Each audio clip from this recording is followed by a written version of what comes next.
আসসালামু আলাইকুম। দুপুর ২টার শিশু সংবাদে স্বাগত জানাচ্ছি আমি শাহনাজ পারভীন। চিন্ময় দাসের জামিন নামঞ্জুর। অ্যাটর্নি জেনারেলের সাথে মেজর সিনহার পরিবারের সাক্ষাৎ, দ্রুত বিচার কাজ শেষ করার অনুরোধ। পাটগ্রাম সীমান্তে বিজিবির বাধায় পিছু হটল বিএসএফ। সরকারের চেয়ে ব্যক্তির ক্ষমতা বেশি, প্রধান উপদেষ্টা। বিভ্রান্ত না হয়ে নির্বাচনের প্রস্তুতি নিন, তারেক রহমান। হালনাগাদ শুরু ২০ জানুয়ারি, চূড়ান্ত ভোটার তালিকা ২ মার্চ। ৩ অতিরিক্ত আইজিপিকে বাধ্যতামূলক অবসর। পোষ্য কোটা বাতিলের দাবিতে রাবির প্রশাসনিক ভবনে শিক্ষার্থীদের তালা।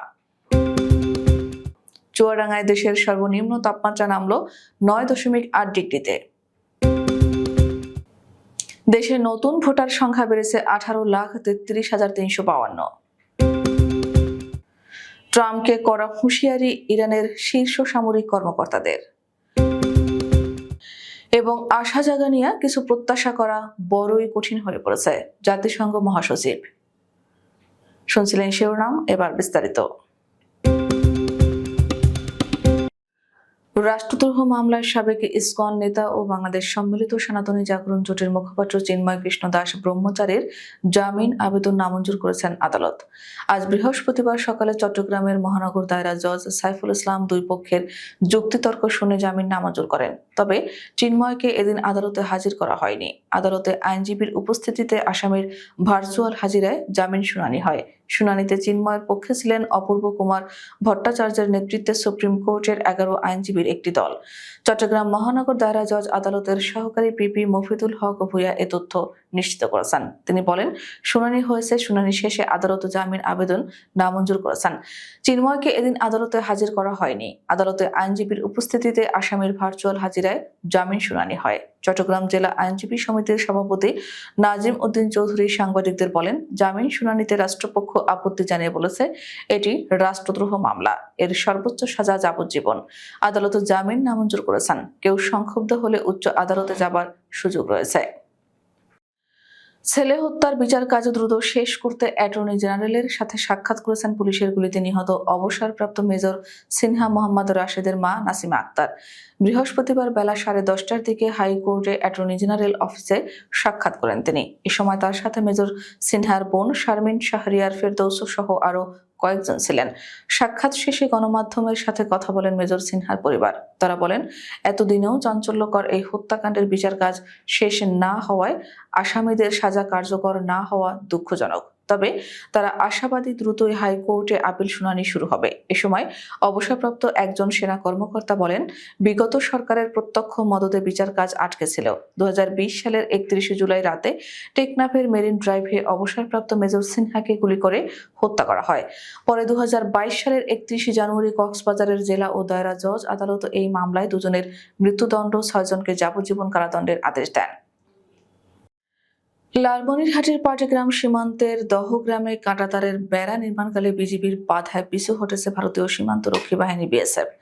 বুধবার বিকেলে বর্ডার গার্ড বাংলাদেশের রংপুর ৫১ ব্যাটালিয়নের অধিনায়ক লেফটেন্যান্ট কর্নেল মোহাম্মদ সেলিম আলদিন সীমান্তে নির্মাণ কাজ বন্ধ করা রাখার বিষয়টির সত্যতা নিশ্চিত করেছেন। এর আগে মঙ্গলবার বিকেলে উপজেলার দহগ্রাম ইউনিয়নের ৮/৫১ মেইল পিলারের কাছে আনুমানিক ৬০ গজ ভারতের অভ্যন্তরে কাঁটাতারের বেড়া এবং লোহার খুঁটি দিয়ে লাইট পোস্ট স্থাপনের কাজ শুরু করে বিএসএফ। এ সময় বিজিবি বাধা প্রদান করে। বিজিবি সূত্রে জানা গেছে, মঙ্গলবার রংপুর ব্যাটালিয়নের অধীনস্থ লালমনিরহাটের পাটগ্রাম থানাধীন দহগ্রাম বিওপির দায়িত্বপূর্ণ এলাকায় ৬ ব্যাটালিয়ন বিএসএফ এর করুণ ক্যাম্পের সদস্যরা ভারতীয় নাগরিকদের সহায়তায় সীমান্ত পিলার DAMP ৮/৫১ থেকে আনুমানিক ৬০ গজ ভারতের অভ্যন্তরে কাঁটাতারের বেড়া এবং লোহার খুঁটি দিয়ে লাইট পোস্ট স্থাপন কাজ শুরু করেন। অন্তর্বর্তীকালীন সরকারের প্রধান উপদেষ্টা ডক্টর মোহাম্মদ ইউনূস বলেছেন, সরকারের চেয়ে ব্যক্তির ক্ষমতা বেশি, আর মানুষের ব্যক্তিসত্তা জাগ্রত হলে সব সমস্যার সমাধান সম্ভব। শুধু ব্যক্তি নয়, জনস্বার্থে ব্যবসা করা উচিত এবং সামাজিক ব্যবসার মাধ্যমে পরের স্বার্থ রক্ষা সম্ভব। বৃহস্পতিবার জাতীয় সমাজ সেবা দিবস 2025 উপলক্ষে সমাজ সেবা অধিদপ্তর আয়োজিত ওয়াকাথন ও সমাজ সেবা সম্মেলনের উদ্বোধনী অনুষ্ঠানে এসব কথা বলেন তিনি। ডক্টর মোহাম্মদ ইউনূস বলেন, কারো যেন মনে না হয় সমাজ সেবা শুধু এই মন্ত্রণালয়ের কাজ। সমাজ সেবা মন্ত্রণালয়ের কাজ শুধু সবাইকে মনে করিয়ে দেওয়া সমাজ সেবার কথাটা। তিনি বলেন, সরকারের চেয়ে ব্যক্তির ক্ষমতা বেশি, আর মানুষের ব্যক্তিসত্তা জাগ্রত হলে সব সমস্যার সমাধান সম্ভব। শুধু ব্যক্তি নয়, জনস্বার্থে ব্যবসা করা উচিত এবং সামাজিক ব্যবসার মাধ্যমে পরের স্বার্থ রক্ষা সম্ভব। বিভ্রান্ত না হয়ে জনগণকে নির্বাচনের জন্য মানসিক প্রস্তুতি নেওয়ার আহ্বান জানিয়েছেন বিএনপির ভারপ্রাপ্ত চেয়ারম্যান তারেক রহমান। বুধবার বিকেলে জাতীয়তাবাদী ছাত্রদলের 46তম প্রতিষ্ঠা বার্ষিকীর আলোচনা সভায় তিনি এ আহ্বান জানান। বিএনপির ভারপ্রাপ্ত চেয়ারম্যান বলেন, বিএনপির দৃষ্টিভঙ্গি অত্যন্ত স্বচ্ছ। জনগণ কোনো রাজনৈতিক দলকে গ্রহণ করবে কিংবা বর্জন করবে, নির্বাচনের মাধ্যমে সেই রায় দেবে জনগণের আদালত। যারা জনগণের আদালতের রায়ের মুখোমুখি হতে ভয় পায় কিংবা যাদের ভিন্ন কোনো উদ্দেশ্য রয়েছে, তারাই নির্বাচন অনুষ্ঠান নিয়ে নানা রকম বিভ্রান্তি সৃষ্টি করে। গণতন্ত্রকামী জনগণের প্রতি আহ্বান, আপনারা ধৈর্য হারাবেন না। নির্বাচনের জন্য মানসিক প্রস্তুতি নিতে থাকুন। নির্বাচন কমিশন তাদের অর্পিত দায়িত্ব যথারীতি পালন করবে, সেই বিশ্বাস রাখুন। দলের নেতাকর্মীদের উদ্দেশ্যে তারেক রহমান বলেন, আপনারা অপপ্রচারে বিভ্রান্ত হবেন না, বরং সতর্ক থাকবেন। ভোটার তালিকা হালনাগাদ আগামী 20 জানুয়ারি শুরু এবং আগামী 2 মার্চ ভোটারদের চূড়ান্ত তালিকা প্রকাশ করা হবে বলে জানিয়েছেন নির্বাচন কমিশনার ব্রিগেডিয়ার জেনারেল অবসরপ্রাপ্ত আবুল ফজল মোহাম্মদ সানাউল্লাহ। আজ বৃহস্পতিবার রাজধানীর আগারগাঁওয়ে সংবাদ সম্মেলনে এ তথ্য জানিয়েছেন তিনি। সানাউল্লাহ বলেন, ভোটার তালিকাকে বিতর্কের ঊর্ধ্বে রাখতেই বাড়ি বাড়ি গিয়ে ভোটার হালনাগাদ কার্যক্রম শুরু করবে বর্তমান কমিশন।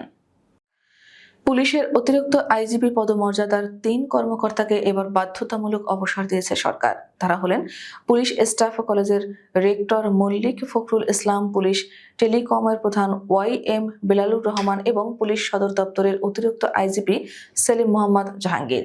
গত 31 ডিসেম্বর পৃথক 3টি প্রজ্ঞাপনে তাদের চাকরি থেকে অবসর দেওয়া হয়। প্রজ্ঞাপনে বলা হয়, বিসিএস পুলিশ ক্যাডারের 3 কর্মকর্তা মল্লিক ফখরুল ইসলাম, ওয়াইএম বেলালুর রহমান এবং সেলিম মোহাম্মদ জাহাঙ্গীরকে সরকারি চাকুরি আইন 2018 এর 45 ধারা অনুযায়ী জনস্বার্থে সরকারি চাকুরি থেকে অবসর দেওয়া হলো। পোষ্যকোটা বাতিল সহ 3 দফা দাবিতে রাজশাহী বিশ্ববিদ্যালয়ের প্রশাসনিক ভবনে তালা ঝুলিয়ে আন্দোলন শুরু করেছে বৈষম্য বিরোধী ছাত্র আন্দোলনকারীরা। পূর্ব নির্ধারিত ঘোষণা অনুযায়ী বৃহস্পতিবার সকাল 10টায় প্রশাসনিক ভবনের প্রধান ফটকে তালা ঝুলিয়ে দেন শিক্ষার্থীরা। এর আগে সকাল 9টা 50 থেকে শিক্ষার্থীর প্রশাসন ভবন থেকে সবাইকে বের হয়ে যাওয়ার আহ্বান জানান। তবে প্রশাসন ভবনে কর্মকর্তারা বের হয়ে যাননি, অনেকেই ভিতরে প্রবেশ করতে পারেননি। এ নিয়ে ক্যাম্পাসে উত্তেজনা বিরাজ করছে। দেশের সর্বনিম্ন তাপমাত্রা চুয়াডাঙ্গা। আজ বৃহস্পতিবার সকাল 9:30টায় দেশের সর্বনিম্ন তাপমাত্রা রেকর্ড করা হয়েছে 9.8 ডিগ্রি সেলসিয়াস। এ সময় বাতাসের আর্দ্রতা ছিল 95%। গত কয়েকদিনে দিনের তাপমাত্রা বেড়ে গরম ও রাতের তাপমাত্রা কমে শীত অনুভূত হওয়ায় চুয়াডাঙ্গায় বেড়েছে শীতজনিত রোগের প্রকোপ। চুয়াডাঙ্গা সদর হাসপাতালের বহির্বিভাগে রোগীর চাপ বেশি। বেশিরভাগই ঠান্ডা আর সর্দি জ্বরে আক্রান্ত হয়ে হাসপাতালে চিকিৎসা নিতে এসেছে। বাংলাদেশে ভোটার সংখ্যা বেড়ে দাঁড়িয়েছে 12,36,83,512 জন। নতুন ভোটার সংখ্যা বেড়েছে 18,33,352। বৃহস্পতিবার সকালে নির্বাচন কমিশন ভবনের মিডিয়া সেন্টারে আয়োজিত এক ব্রিফিংয়ে নির্বাচন কমিশনার ব্রিগেডিয়ার জেনারেল অবসরপ্রাপ্ত আবুল ফজল মোহাম্মদ সানাউল্লাহ এ তথ্য জানান। 2023 সালের 1 জানুয়ারির তথ্য অনুযায়ী দেশে মোট ভোটার সংখ্যা ছিল 11,93,157 জন। এর মধ্যে পুরুষ ভোটার ছিলেন 6,05,92,169 জন, নারী ভোটার 5,87,40,140 জন এবং হিজড়া ভোটার ছিলেন 848 জন। যুক্তরাষ্ট্রের নবনির্বাচিত প্রেসিডেন্ট ডোনাল্ড ট্রাম্পকে কড়া হুঁশিয়ারি বার্তা দিয়েছেন ইরানের শীর্ষ সামরিক কর্মকর্তারা। ইরানের ইসলামিক রেভলিউশনারি গার্ড কোরের সাবেক প্রধান কাশেম সোলাইমানির 5ম মৃত্যুবার্ষিকীর প্রেক্ষাপটে তারা এমন হুমকি দিলেন। খবর ইরান ইন্টারন্যাশনালের। 2020 সালের 3 জানুয়ারি ইরাকের বাগদাদ বিমানবন্দরে মার্কিন ড্রোন হামলায় নিহত হন কাশেম সোলাইমানি। এই হামলার জন্য তৎকালীন প্রেসিডেন্ট ট্রাম্প নির্দেশ দেন বলে প্রতিবেদনে বলা হয়েছে। নতুন বছর 2025 উপলক্ষে প্রদত্ত এক বার্তা জাতিসংঘের মহাসচিব অ্যান্টনিও গুতেরেস বলেছেন, আসুন নতুন বছরকে মানবতার কল্যাণকর একটি সময় পরিণত করি। বলার অপেক্ষা রাখে না যে আশা জাগে নিয়ে কিছু প্রত্যাশা করা বড়ই কঠিন হয়ে পড়েছে। মহাসচিব বলেন, দেশে দেশে চলমান যুদ্ধ অবর্ণনীয় কষ্ট দিচ্ছে, দুঃখ দুর্দশার অন্ত নেই। অনেকে বসত ভিটা হারিয়েছে, বৈষম্য এবং বিবাদ বিভক্তি মানবতাকে বিপন্ন করেছে, পারস্পরিক আস্থা অথবা শ্রদ্ধাবোধের বালাই নেই। তবুও আমি সদস্য রাষ্ট্রসমূহের প্রতি উদ্যত আহ্বান রাখছি কার্বন নিঃসরণ ব্যাপকভাবে হ্রাস এবং নিশ্চিত ধ্বংসের পথ পরিহার করার জন্য। আর এজন্যই সকলকে সবকিছু নতুনভাবে নব উদ্যমে শুরু করতে হবে। আমাদের পরবর্তী রাত 10টার শীর্ষ সংবাদ দেখার আমন্ত্রণ জানিয়ে এখনকার মতো বিদায় নিচ্ছি। দর্শক, ভিডিওটি শেষ পর্যন্ত দেখার জন্য আপনাকে অসংখ্য ধন্যবাদ। নিত্য নতুন সংবাদ পেতে আমাদের ইউটিউব চ্যানেলটি সাবস্ক্রাইব করুন ও নিয়মিত নোটিফিকেশন পেতে বেল বাটনটি ক্লিক করুন এবং আমাদের ফেসবুক পেজটিতে লাইক করুন। এছাড়াও আমাদের ভিডিওতে লাইক দিয়ে শেয়ার করুন। আল্লাহ হাফেজ।